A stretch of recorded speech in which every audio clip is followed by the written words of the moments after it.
सिंध हुकूमत जे corporative department high court bar association corporative housing society Hyderabad लाइ 16 ग्रेड जे मुलाज़िम इसरार अहमद के इंचार्ज एडमिनिस्ट्रेटर मुक़रर करे छॾियो, जंहिंखे 6 महीननि अंदरि चूंडूं कराइण जी ज़िम्मेवारी ॾिनी वई आहे। सेक्रेटरी कमर रज़ा बलोच जी सही सां जारी कयल नोटिफिकेशन मूजिबि सिंध हुकूमत revenue board Hyderabad J directorate of survey and settlement में 16 ग्रेड जे असिस्टेंट इसरार अहमद के इंचार्ज एडमिनिस्ट्रेटर मुक़रर कयो वियो, जेको चूंडूं थियण ताईं सोसाइटी जो कारोबार हलाईंदो। नोटिफिकेशन में ॼाणायो वियो आहे त सोसाइटी जो मामूल वारो कमकार करण लाइ इंचार्ज एडमिनिस्ट्रेटर इसरार अहमद सां गॾु नज़र मोहम्मद ऐं ग़ुलाम मुर्तज़ा शेख ते ॿधल बरुकनी कमेटी पिणु जोड़ी वई आहे। Sindh cooperative housing authority ordinance 1982 जे सेक्शन 6 जी शिक नंबर 2 तहत कॉर्पोरेटिव डिपार्टमेंट इंचार्ज एडमिनिस्ट्रेटर ऐं उन सां गॾु बरुकनी कमेटी क़ाइमु कई आहे।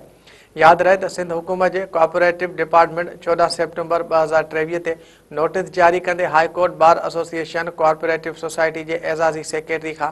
सालियानी ऑडिट रिपोर्ट, मेंबरनि जा तफ़सील ऐं ॿियूं घुरियूं हुयूं।